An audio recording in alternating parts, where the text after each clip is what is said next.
With Valentine's Day just a day away, the Pennsylvania State Police has advice on how to avoid a sweetheart scam. Here's Lisa Sugar. Well, Valentine's Day is just around the corner, but unfortunately we're talking about a scam called a sweetheart scam right now, which is not only at Valentine's Day, it can be at any time of the year.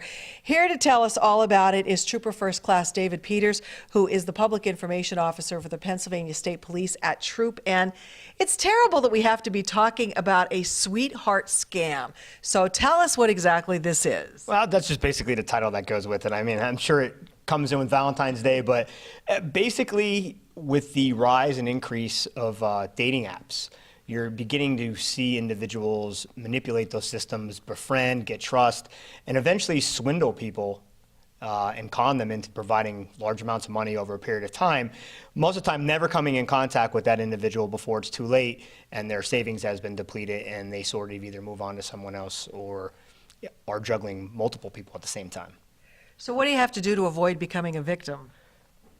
Well, you really shouldn't be giving money to anybody that you don't have a trusting relationship with. You know, someone at least that you've had made contact with and gotten to know other than over the internet. But that's kind of how they are. They build that trust and they build that rapport. They're very good at what they do, manipulating people.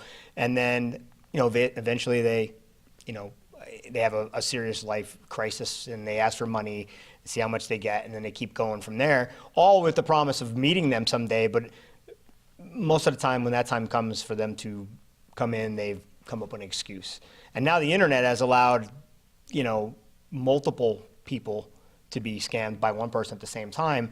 And the difficulty is a lot of these sites are from overseas or being managed from overseas. So it's quite difficult to try to track them down.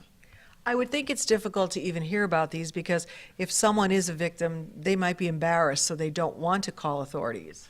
Absolutely. I mean, how do you come in to try to report that, your life savings have been taken from you and you feel foolish and humiliated by the fact that you provided all this to someone you never met, you've never had contact with, just somebody you spoke with over the internet. So yes, that really drives down the opportunity for somebody to come in and report it.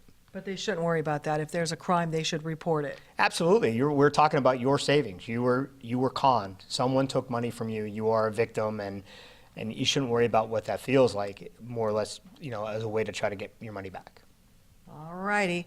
Good advice from our friend from the Pennsylvania State Police. Again, be on the lookout, the sweetheart scam, but hopefully everyone out there will avoid becoming a target of such a scheme.